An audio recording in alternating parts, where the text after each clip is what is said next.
and welcome to another episode of Rich Hang's Leicester Square Theatre podcast, this week with Adam Kay. There's lots of ways to help us make this show and to help me carry on making a living. You can come and see me on tour. Go to richhang.com/gigs and you can see if I'm coming near to you with my show Frig I'm 50. You can become a dripster, you can become a badger, you know all that stuff.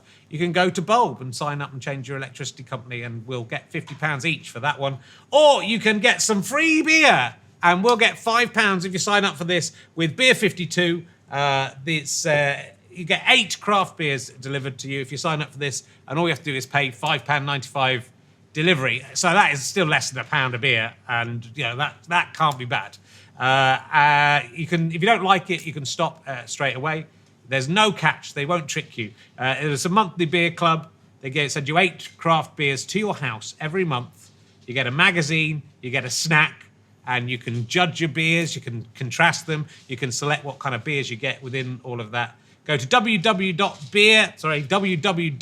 Don't forget the third W. I don't think you need the W's at all. beer52.com/RHLSTP. And if you do that and order through there, we will get £5 to try to carry on making some more of these things. You can only do it one per household, new customers only. After your trial case, you'll get charged for all the other cases. So either stop or be prepared to pay £24 a month. And you're under no commitment. You can pause and cancel at any time. They seem like nice guys. That's all I'm saying.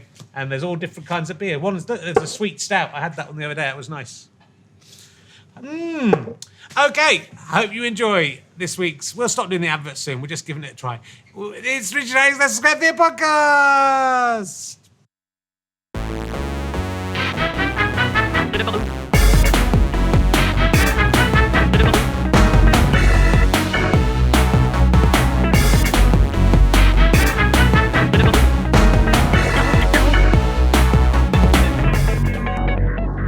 Ladies and gentlemen, welcome to the Leicester Square Theatre. Please welcome a man who is regretting the fact he didn't do his nil by mouth joke after Kathy Burke talked about Perry giving blowjobs. It would have been brilliant. It's Richard Herring!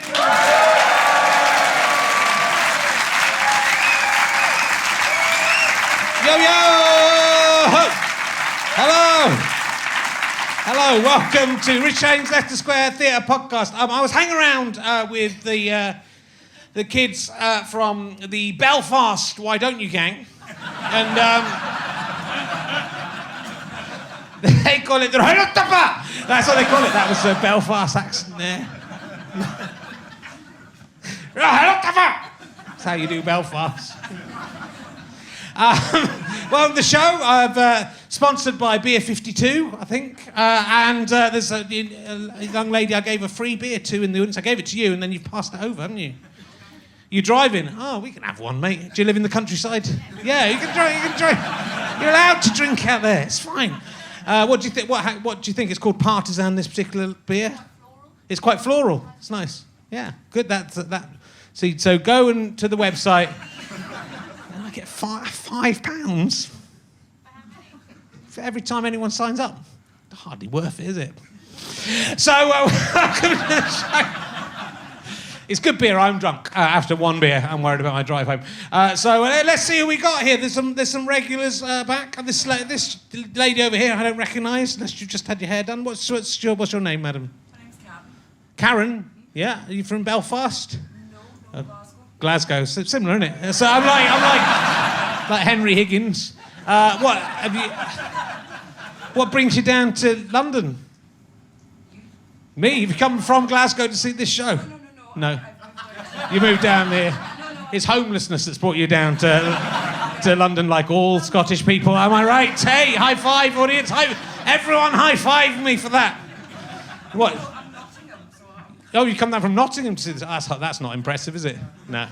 I'd do that drive home from a gig. What do you do in Nottingham?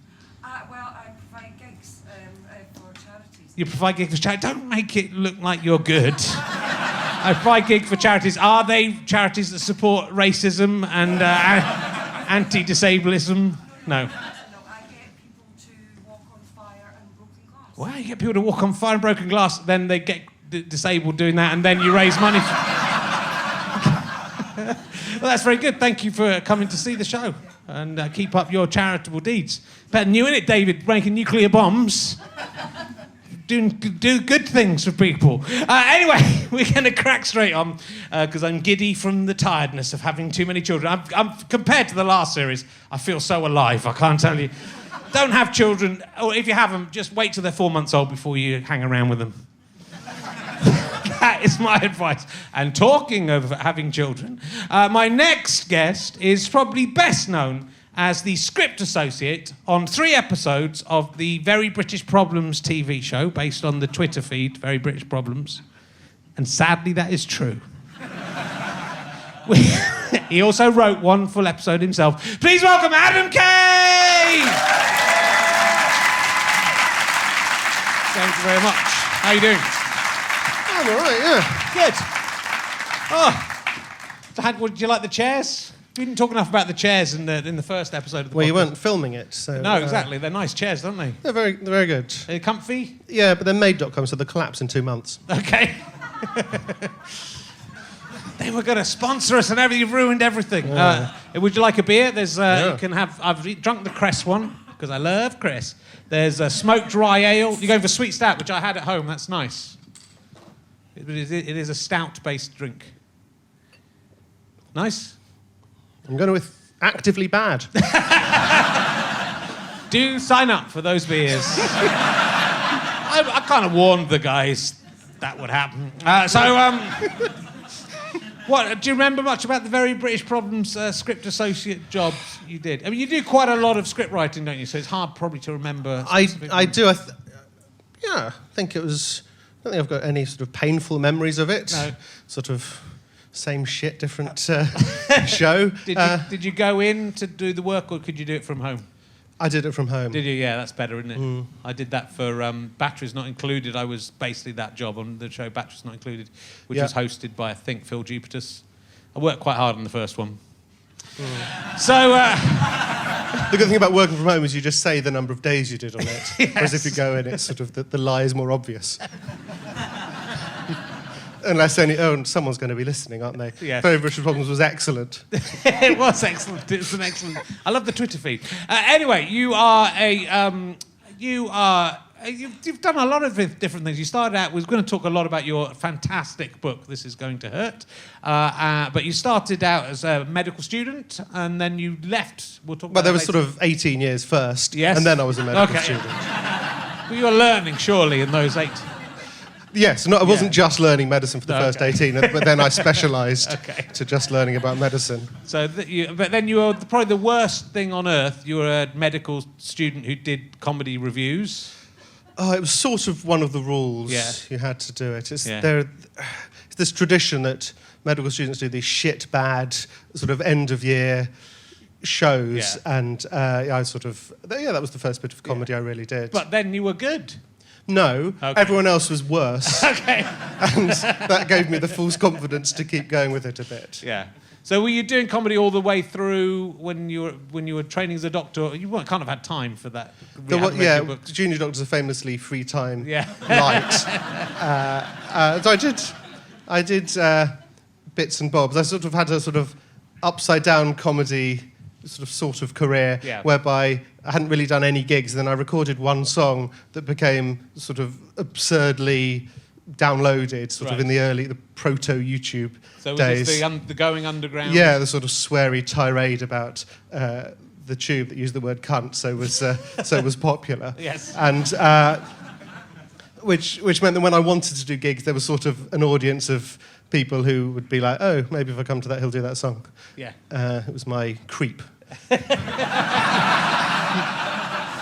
It's in many ways. It's still online, of course, if you want to, as everything is. You can't eradicate yourself from the internet, even if you want to. But it's very good. It's quite, it's sort of anti the underground drivers going on strike. You're angry, I guess, because as you say in your book, people think that junior doctors are making lots of money, and you weren't really earning very much money, and you were maybe angry with tube drivers for striking when they were. I think doctors aren't poor. They get a decent yearly and monthly salary. It's just the fact you have to work 35 million hours to get that. So there was one point where I was putting the book together where I totted up at an old rota. I was like, fuck, it was a 97-hour week. And I divided it by the money I was getting, and it turns out the parking meter outside the hospital was earning slightly more than me.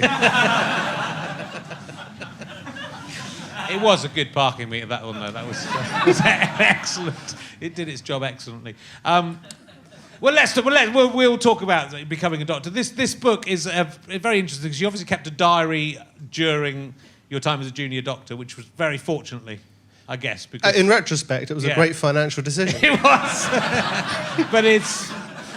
Because you had to keep records of what had happened in the day anyway, and then you would add... Yeah, they're very keen that if you see the doctor, there's, there's a permanent record of what happened. I think in my case, as I was doing operations and delivering babies.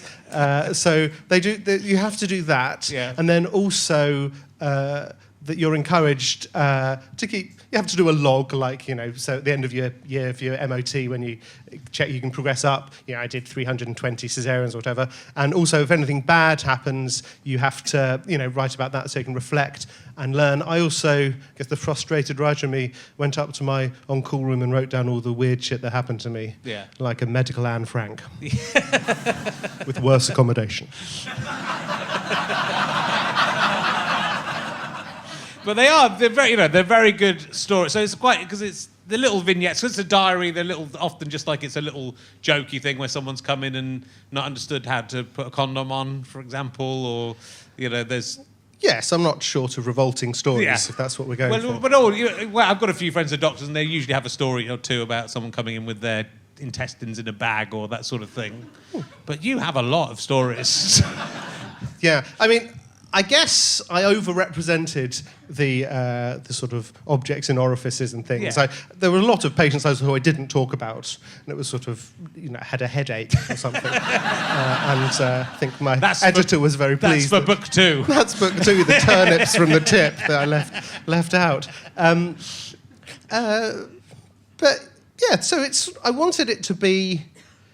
I put it together. It was sort of sat in my filing cabinet for years and years and years. Sort of I'd occasionally refer to it if I'd forgotten the details of a particularly horrendous story for upsetting people at a dinner party. But they sort of sat there. And then there was this junior doctor crisis a couple of years ago. Yeah. And the government were having this very loud voice across the media that doctors were striking because they were being greedy, because it was about money and they wanted more money. And the truth of it was that it was about working conditions, which basically means patient safety, which is the best interest of the patient, which is the only thing doctors really care about. And doctors couldn't get their side of the story across because they're at work the whole time being doctors. And so I thought maybe if I sort of jotted all the stuff down and showed what it's like day to day, because we don't know what other people's jobs actually involve. We've got a bit of an idea, but if you actually knew the ins and outs of it, the number of hours, the fact that you miss, you'll miss your best mate's wedding and you'll miss christenings. Actually, that's a bad example. Everyone hates christenings, but you'll miss all these things. You'll barely ever see your. But like things where you're saying that doctors rearrange their weddings because of their schedules, and there's a bit where you've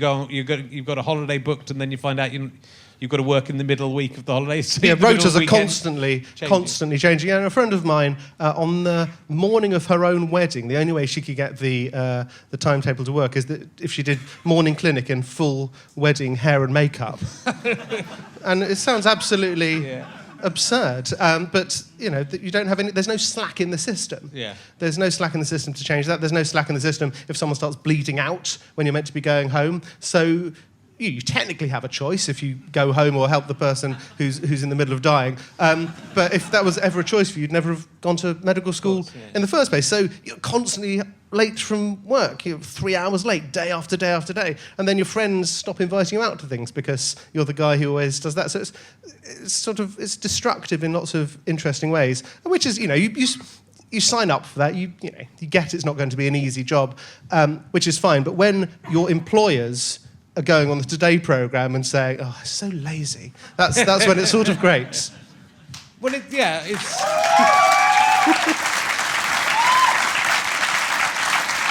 Does it feel like a deliberate act to run down the NHS? Often people are saying this that they're trying to privatise the NHS, so that they're trying to run it down to make people turn against it. we hear a lot of conspiracy theories about all sorts of things, and there's usually a rational explanation for everything. I can't think of the rational explanation for what they're doing to the NHS other than a slow, systematic starvation of funds, convincing the public that it's no longer fit for purpose, so one day they can flog it off in a jumble sale to the highest bidder. Yeah. Depressingly. It is. Well, because I remember it should still be this case, but 20 or 30 years ago, there would be no question, no one would question the NHS or the validity of the NHS. Yeah. The Tories wouldn't dare really talk it down at all. And now it seems that it's, people are chipping away at it in the way they are at lots of things. Yeah, it's slowly being privatised underneath our noses, and we keep hearing these things, all these problems with its health tourism. Health tourism is only responsible for a fraction of 1% of the overall budget of the NHS. If you got rid of every person from another country, using the NHS resources would make fuck all difference to the function of the NHS. We hear that the population's getting older. It's such an old population now. It wasn't what the NHS was designed for in 1948, which is true. However, I left the NHS 8 years ago, and it was working much, much better than it is now. The life expectancy difference in the last 8 years, it's gone up by a fortnight or something. That's not a reason. There are lots of expensive drugs, but the expensive drugs already existed 10 years ago. The only variable, the only thing that's actually changed is the amount of money going in. And it's disingenuous for anyone to say there's anything else the matter. There's no problem at the heart of it. There's no cancer underneath it. It just doesn't have enough money. Historically, sorry, this is very boring, but historically, the NHS, you didn't say no. Historically, you implied it. Historically, it's more expensive year on year to run the NHS. Historically, every year it would increase by 4% in real terms. In the last decade, it's increased by 1% total. And that's the problem. Yeah. Yeah, I think the book's amazing for lots of, because it gives you that view into what, that people work hard in the NHS, but then you see that and go, okay, yeah. There's lots of very funny stories. There's lots of, I'm quite a squeamish person.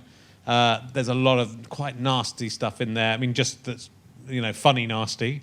And nasty. And then there's a lot of really horrible, tragic. Did you like the degloving story? Well, I was actually surprised by I wrote a book about penises, and I read about penises for about 2 or 3 years, and you've come up with something that I never heard of before, which is a guy. It's so horrific. So degloving is the term generally applied to the hands, where, like, if a motorcyclist flies off their bike and their hands drag along the ground, and say what you see, degloving.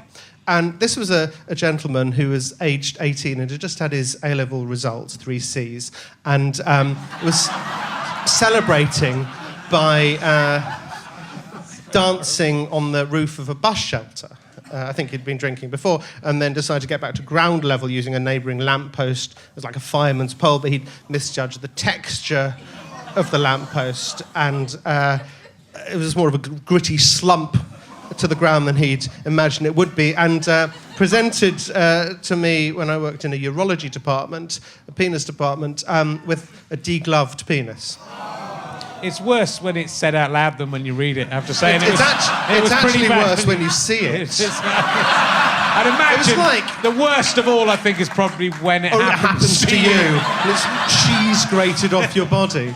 And it's like a couple of inches of urethra coated with, I'm going to say, like a thin layer of bloody pulp, like the last remnant of spaghetti stuck to the bottom of the bowl by some tomato sauce. And he asked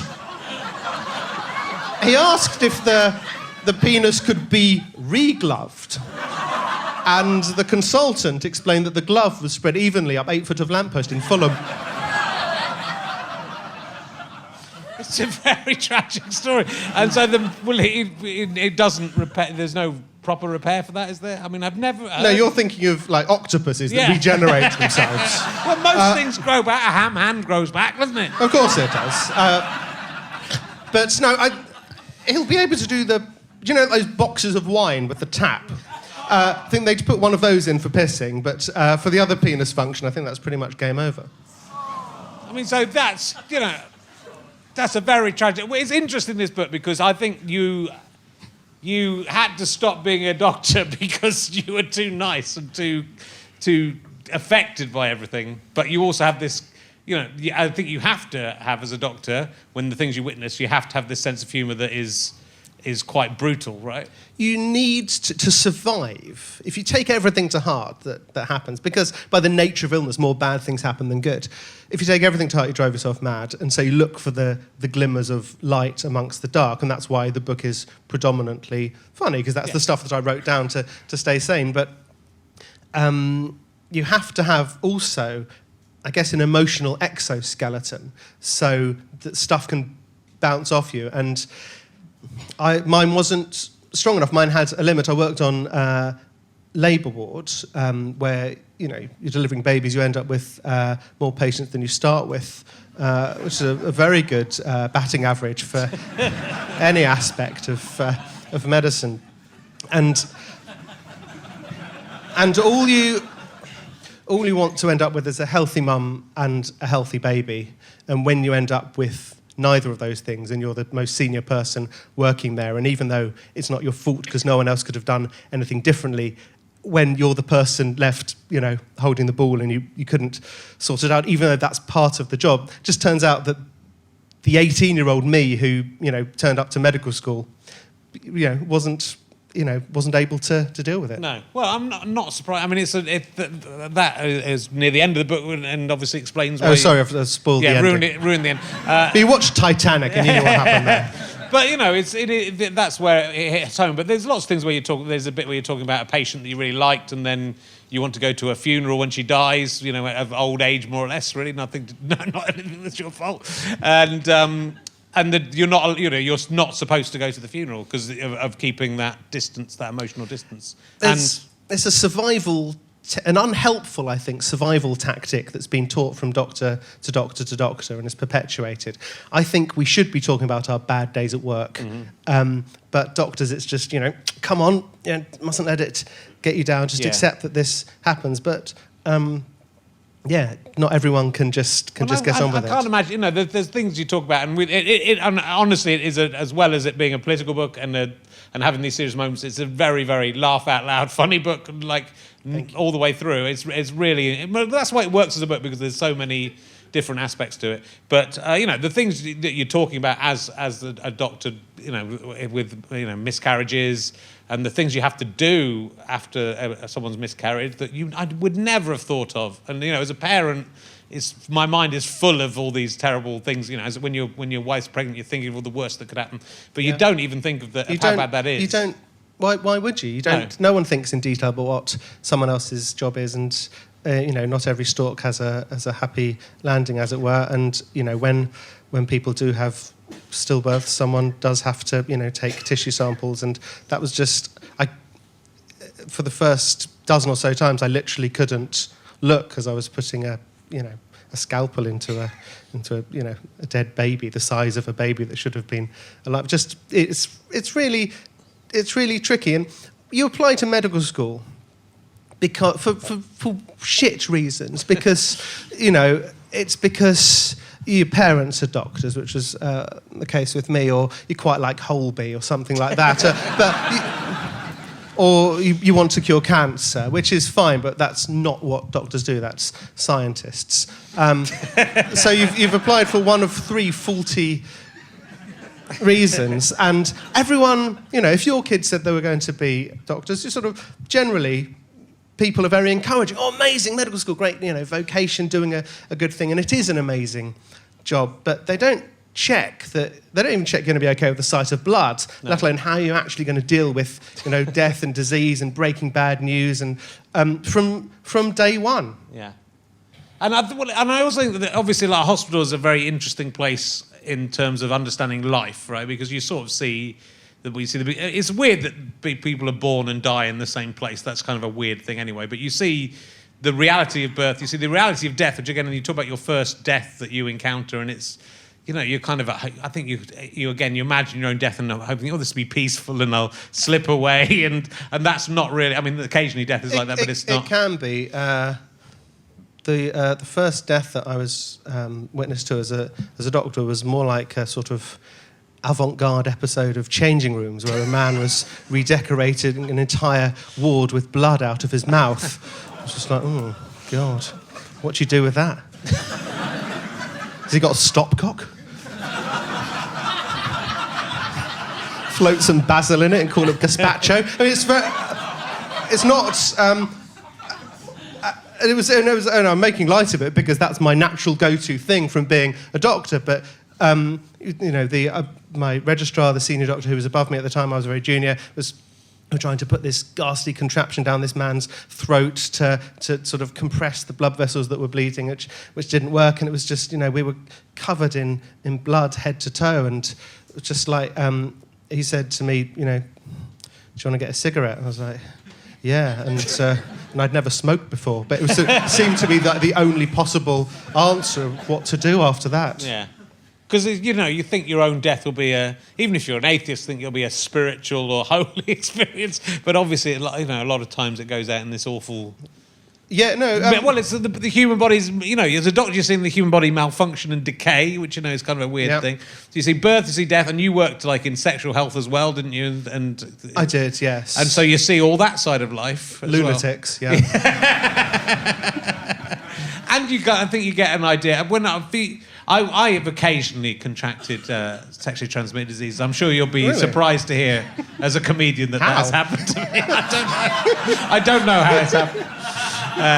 Luckily, not for a while, or unluckily, I can't work out which. But I was once in a relationship with someone I liked, but I had sex with someone else, and then I thought I got a sexually transmitted disease, and I went in and I was really oh my God, I'm really upset because I love this person and I've wrecked it. And the doctor who was dealing with treated me like I was the most romantic person they'd ever met. They go, I can't, it's like, so you see this side of life. So do you think it's a clouded vision, or do you think it's like the real vision that everyone's sort of fucking each other and pretending they're not? Or do you think you just see the bad people like me? You become very good at poker. Yeah. You just have whatever your feet are doing below the surface, your face is just mask-like. I had an 8-year-old man telling me about this, colossal butt plug he was using called the Arse Master.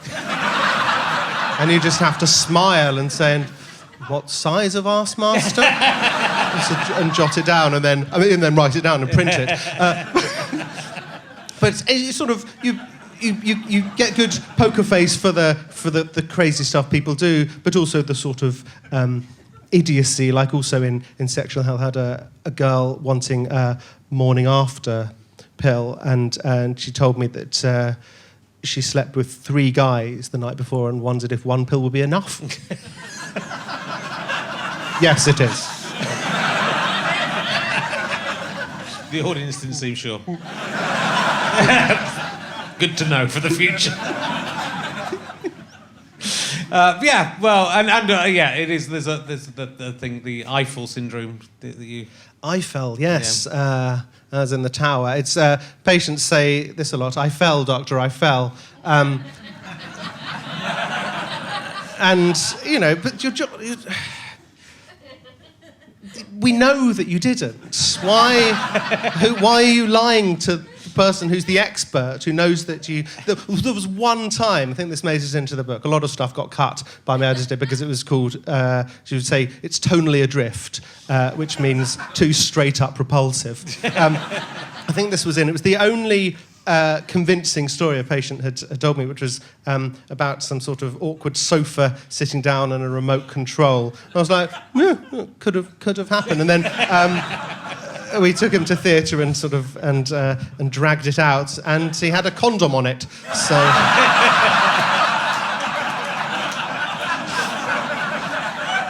that could be just to protect it from sofa dust and stuff.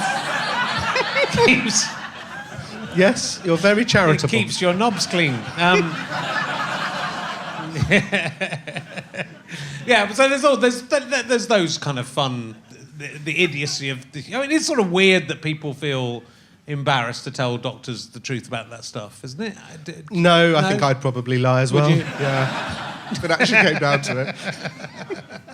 Also, I probably know the doctor, which makes it worse. This is something that, I've been to hospital a bit with my births and kids having to go to hospital for various things. And you're annoyed about this because you worked at a hospital, but there's parking fees at hospital. I mean, you sort of alluded to it with the parking meter, but it sort of seems crazy to me that that they try to make money on the parking and repulsive they try to make money on the parking. Yeah.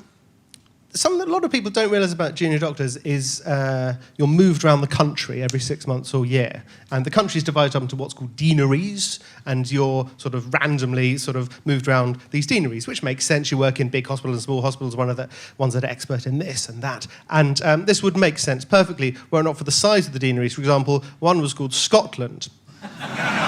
It's very difficult to buy a flat that's handy for all of Scotland. So you're constantly moving around. So you've got these endless commutes, sometimes up to, my longest was like almost 2 hours. And so sometimes you have to drive. I mean, it's not eco-great, but sometimes you have to drive. And there was one place where it was £3 an hour in the car park, which is just insane. It's a huge cost. You don't have a huge amount of expendable income as a junior doctor. But I was working on labour ward, and you get an exemption if you're a patient and you're in labour. And so I found that if I buttered up the head midwife, I could get these chitties and put them in the on the dashboard, and then I'd get free parking. And then eventually, a couple of months in, I got back to my car, and it had a clamp on it, and it had the thing under the windscreen wiper saying who I had to phone and pay what. And the guy had written "long fucking labour, pal." But you see, only it's bad for the doctors, but it's also like if you're rushing to hospital because your child's ill or your partner's ill, or and then you're made to pay for. They give you in my local hospital, they give you the first 20 minutes for free. So just hope they die quickly, and then I can get back to the. Yeah, it's absolutely horrible. If I believed that the money raised from this was actually going to the NHS itself, I would say, fair enough. If it means it's a tax, it means we don't have to pay the tax elsewhere. However, I'm pretty fucking certain it's going to these private companies that have they've got the contract to provide the parking and the catering or whatever it is, and probably one of these ones that have gone bust in the last few weeks.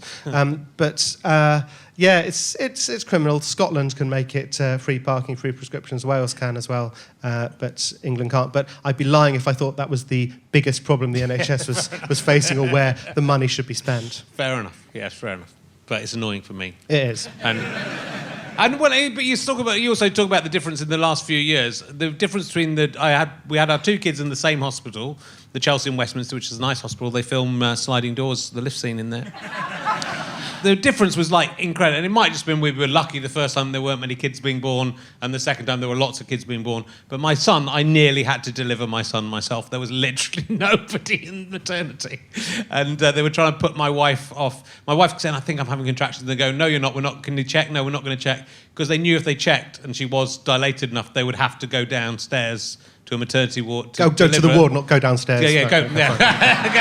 Go down in the lift that they film sliding doors in. And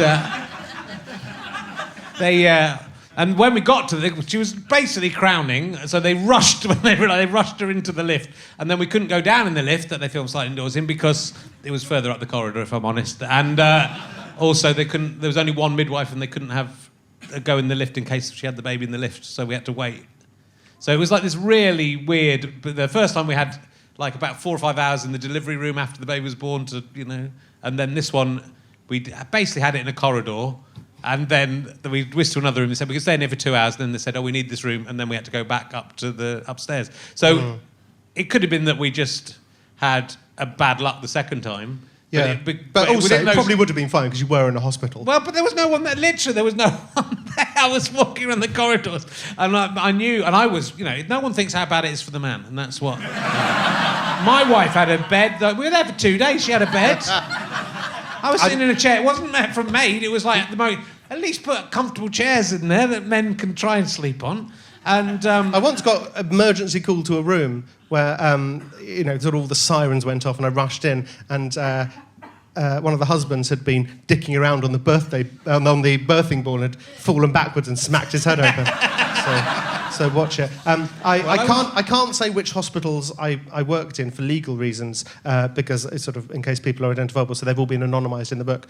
I was at a party once, and I was sort of doing that thing where you sort of recognise someone, and eventually I said, where do I know you from? And I said, we were at school together, we were at university, and he sort of was like, actually, I'm on television, so it's probably from there. I was like, no, it's definitely not. It's definitely not that. Danny Wallace, and I had to anonymise him for the book as well. Why am I saying this? It turns out I delivered his wife's baby, so I'd seen the inside of his wife. And when we worked this out, he was sort of slightly horrified. It was a cesarean, so it was like the proper inside, not just the inside. And then then it transpired in conversation that I was gay, and he felt a bit better about it, as if that's how I get my kicks. He said, "Oh, at least you didn't see her vagina." I was like, "Well, I did, but from the inside."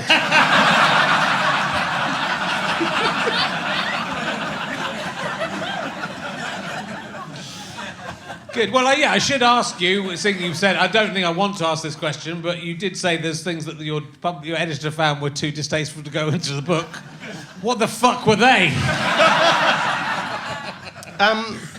I've got a bit more clout with the publisher than I did before it was published. Now it's sold relatively well. And so for the paperback, they was like, is there anything you want to amend for it? I was like, yeah, I'm putting in some of these horrible stories. So it was like there was one guy who it was his girlfriend's birthday, and he wanted to surprise her, and so wanted to do a sort of new twist on that old classic of sort of chocolate body paint and that. And so he got on the kitchen table, sort of painted himself, achieved an erection, which is a very small achievement, really, in the scheme of things, and inserted and lit a thin green birthday candle. And unfortunately, the girlfriend didn't get to see this imaginative, revolting surprise because he dissolved into the excruciating pain of the hot wax dripping down into his bladder. Presumably, when he blew out the candle, his wish was that the urology department have some idea about how to remove a stick of wax from a penis. Why do people do this? You all right? No. I'm so squeamish. I hate this. I really hate this. But it's... I don't know why I asked. And there was a similar one, actually. It's things like birthdays sort of cause patients to insert objects, but Christmas is the main big one. So I've had sort of swollen vulvas from mistletoe contact allergies, and vaginal burns from a patient sticking a string of lights inside and turning them on. Bringing new meaning to the phrase, I put the Christmas lights up myself. And,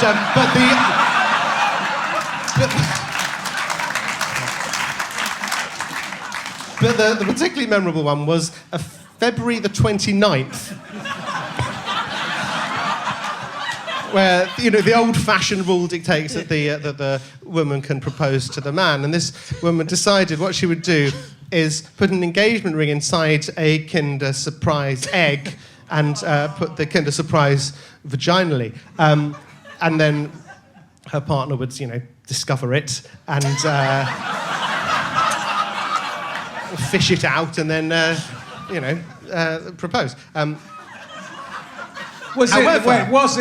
I interject? Was it the whole egg with the wrapping on it? Was it just the chocolate, or was it just the bit in the middle? It's not David Blaine. You can't get an engagement ring into it if it's still in the foil and the chocolate. Wrapped it up again.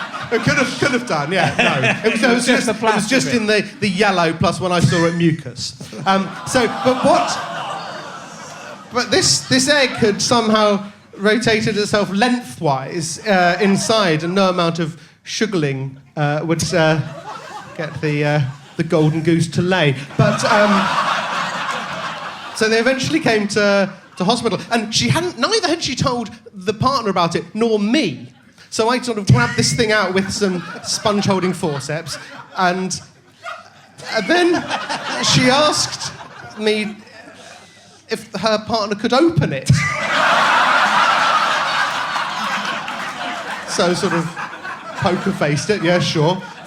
Gave him some latex gloves, sandblasting the last trace of romance from this. And she popped the question and he said yes, presumably out of fear.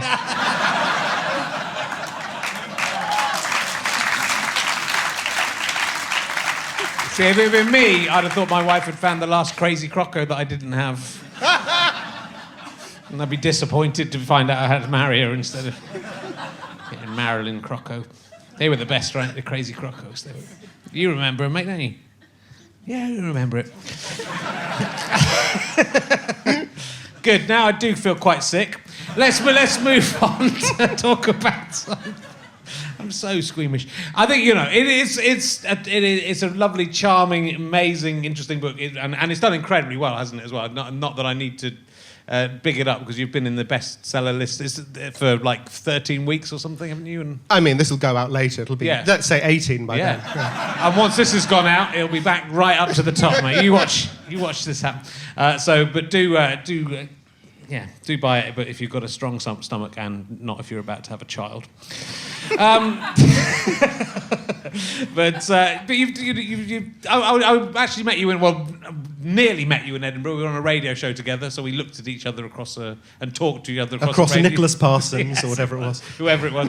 But you were doing a show about Tom Lehrer as well, which is... Yeah, which I know a little bit about him, but only the Element song and the poisoning pigeons in the park. Yeah, that's what most people know about him. He was this sort of amazing, creative genius. He did so many things. He was a professor of maths, a professor of musical theatre, did the Element song and so many amazing, wonderful albums, sold millions of records, and also invented vodka jelly. It's like the definition of a polymath. Yes. He's old. He's 89 he's still now. Alive, which I'm astonished, because he stopped working. I checked Wikipedia yesterday and he was still alive. At 89, you sort of need to check it more regularly than that, I suspect. So he was in the army for a couple of years, as was sort of mandatory back then, and alcohol wasn't allowed in the mess at all, even in the Christmas party. So he tasked himself with finding ways of secreting alcohol into food. There were ways already, sort of at low concentrations, like sherry trifle and rum barbar, Port Salut. But eventually came across vodka jelly as the most efficient delivery method. You can check this. It sounds totally made up, but someone had to invent it, and it was him. Wow. I like when I saw you talk about it in an interview, and when Prince Philip was a fan of his. So his second album was really filthy, and as a result became a big hit in the UK. And he did some sort of gala performance where the royal family were there, and you sort of met Philip afterwards. And Philip said, "I really like the record Poisoning Pigeons in the Park. It brings me a lot of pleasure." I think it's probably the only non-racist thing the man's ever said. And naturally, Tom Lehrer said, "What does the Queen think of it?" And he said, "Oh, she thinks it's horrible. She leaves the room when I put it on." That's disappointing. Yeah, might just been Prince Philip. You said allegedly when I said when I talked about Prince Philip being racist, as if that's either not provable or he's going to sue. He might do. No, I didn't say. I think I was. You want him paying that £3 a month? That's what you want, isn't it? He's a big fan of this show.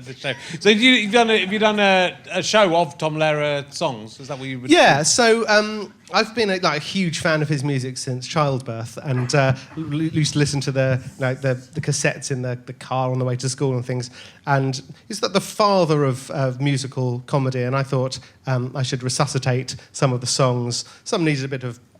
Some haven't aged well or travelled across the ocean that well. So I've hopefully, it felt like a loving restoration of a classic car, rather than when they remade Alfie with Jude Law in it. But so I've just sort of buffing up them a bit and performing them to a new audience. I thought this would be great because I had a sort of bit of an existing audience from other things I'd done, and I thought, well, hopefully I can introduce those people to Tom Lehrer. As it turns out, the only people who came along were extremely old people.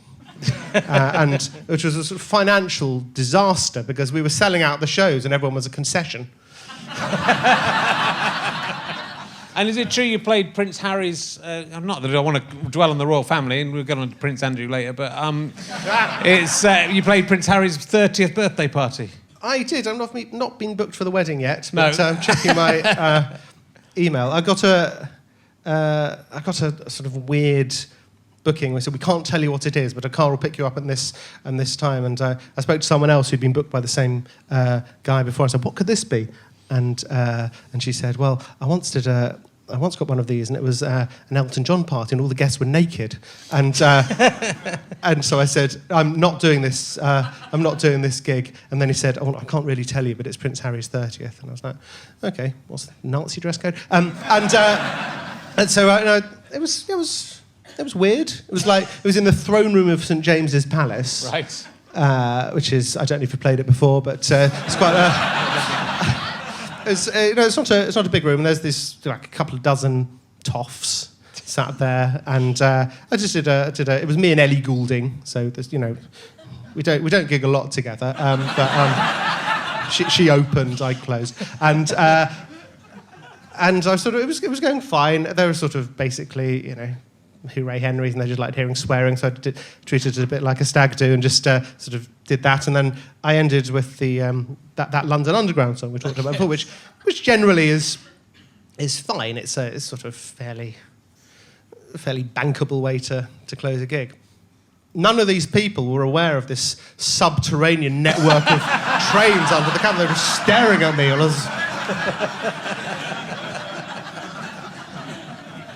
Excellent. I'll ask you an emergency question. It's going to come up at random. Oh, no, it's from late in the book. Shit.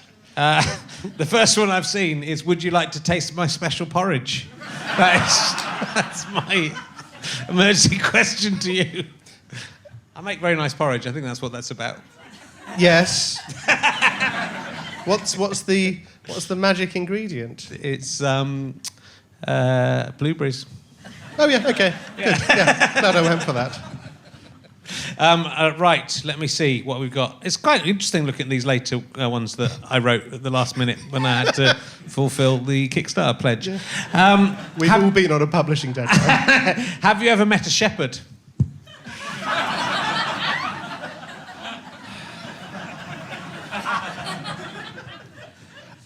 Probably. Yeah. I do these sort of book signing things, and got very little time, so I don't. I reckon shepherds probably read a lot of books, don't you? Because it's just a lot of sitting around looking at sheep, isn't it? It is. So it is. A dog. They've subcontracted to dogs a lot of the work, which is very. You can't do that in many professions. But I think oncology, there's like these sort of special cancer dogs, aren't they? So there were no obstetric dogs. They could have cleaned up the room afterwards, couldn't they? They could have done.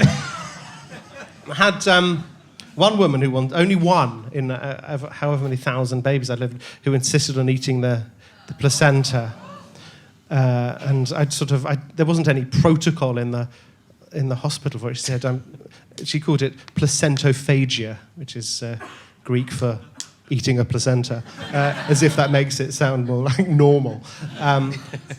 And I was like, I don't want to know. Well, I'll speak to someone, I'll phone someone, but let's just resolve this crisis where your baby's heart rate's dropping. So I sort of delivered the baby, and then I was pulling the placenta out, and I said, okay, fine, if you really want to. And I looked up, and she had a kidney dish in her hands, and she was shoveling blood clots into her mouth that had come out during the delivery, and I was like, that's not the placenta. And then she was sick everywhere. You meant to cook it, though, aren't you? I mean, if you eat the placenta, I think you meant to cook it, aren't you? Clearly not for her. She was sort of old school. It's not much different, is it, than the blood clot and the placenta is? Yes, it is very different. It's blood. It's a load of blood, isn't it? In terms of eating raw stuff that's come out of your pussy. I don't know why I said pussy in that context. It seems very wrong. It's not the term. It's not Again, a pussy when you're giving we birth, do is use it? Greek terms to avoid saying things like I was going to say pussy cunt, and then I thought that's too rude. cock. I was going to say cunt, and I censored myself, and it was much worse what I said. And so, the lesson there is never censor yourself, or you look like a pervert. That's a lovely pussy you have there. Can I eat your placenta with you? I think you should fry it up. Is this one of the questions? Yeah. This is just my own mental breakdown. Do you get a lot of comedians asking you to assess their genitalia for illness? Not for illness. No.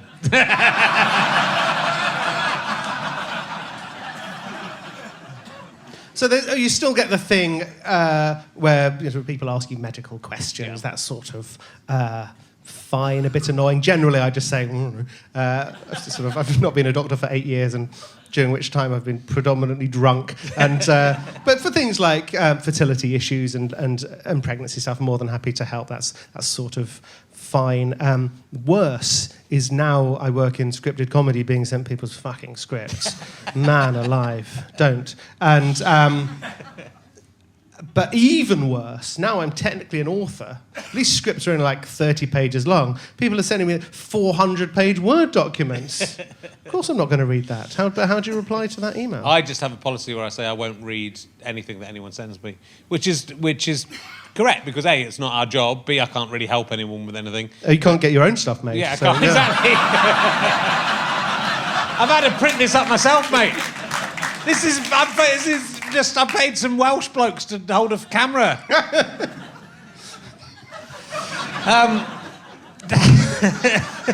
But that, it's you've got to just send it to the right people. Yes, really bad bit. It's fine. Look at this. Fucking hell. And it's made by an artisan. Yeah. All right. Oh God, what time is it?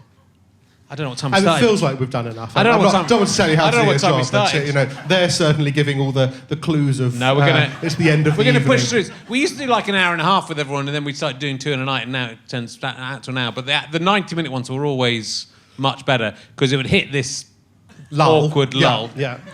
And then we'd dig our way out of it, and then we'd find on the other side of the tunnel, a bit like The Great Escape. We weren't quite at the trees, but we would create great comedy. Yeah, no, you've got a really nice audience. They are nice, aren't they? Yeah. And they really applauded the ham thing, didn't they? They're very loyal. Loyal. And also... I throw them a few bones. You said human centipede and they applauded as well. Fuck knows what that's about. That sounded like a fun... Did you actually interview the human centipede? No, I have an emergency question which I can ask you. Yes, ask him! Ask him the disgusting question. And you deserve it, you are disgusting. Do you know what a human centipede is? You're aware of the film? I am. I once confused it with the Very Hungry Caterpillar. Yes!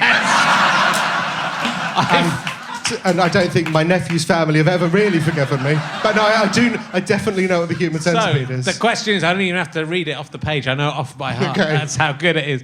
I can't remember now. If you had to be in a human centipede and you're in the middle, but you get to choose who the other 2 participants are, who would you have in front of you and who would you have behind you? Okay.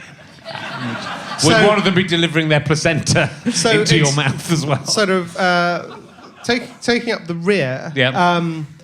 I'd like to excavate my bowels into the mouth of Jacob Rees-Mogg. Yes. Good choice. And I'd like to stake my claim as being first in the line. And if I'm going to be eating excreta, that's I'd want someone who has a very... I don't know you don't want it to be a meat-based diet, do you? I'd sort of have to interview on that basis. Maybe like one of these nut jobs who only eats fruit. Yes. Because eating pineapple makes your semen taste of pineapple, doesn't it? I don't know if it makes your feces... I'm not a doctor, but I'm guessing not. Well, it's literally coming out yes. of there. So, do you know that if you drink a lot of semen, yes. it makes your pineapple taste of semen?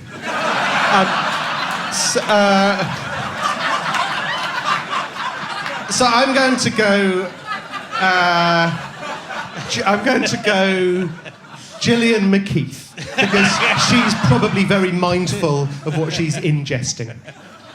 And so we should talk about this, and then we will bring this travesty to degloved penises. At least I know what this episode's called already.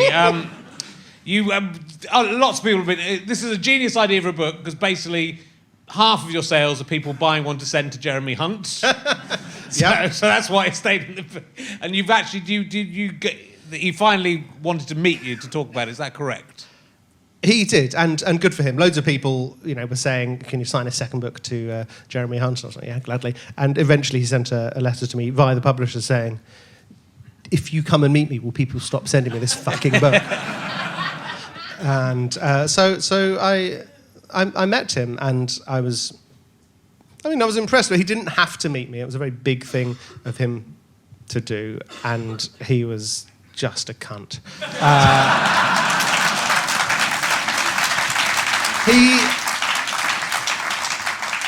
He did a sort of impression of someone displaying contrition and humanity. He said, the June Doctor crisis is one of the very saddest, most unfortunate things. It's one of the lowest points of his life, and he really regrets what happened. And I said, "Oh, so what would you do differently if it happened again?" He was like, "Oh, no, absolutely nothing. I think I handled it really well, so that's not what regret is." I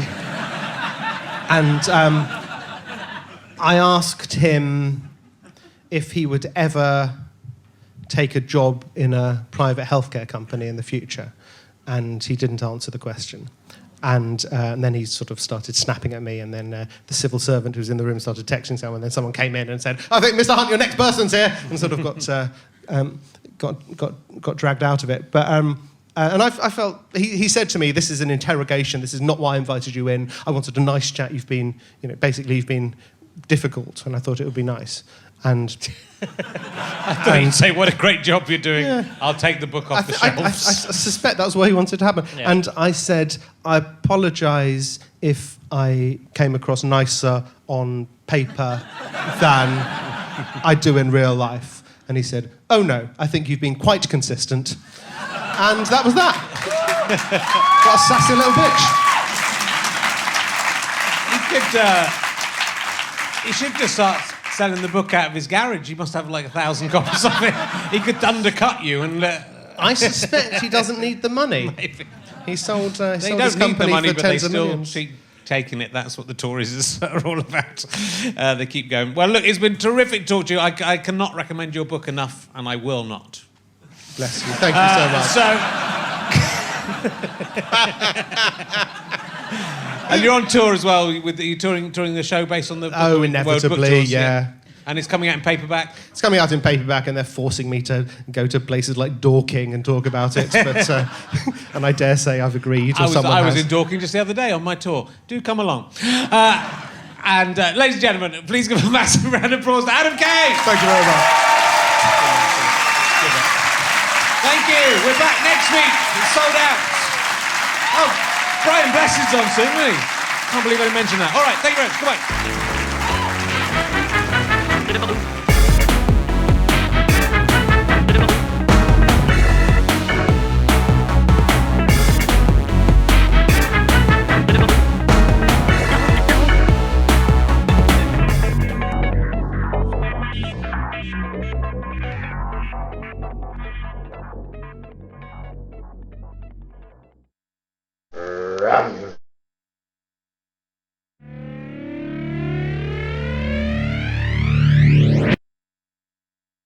How'd you like them sky potatoes?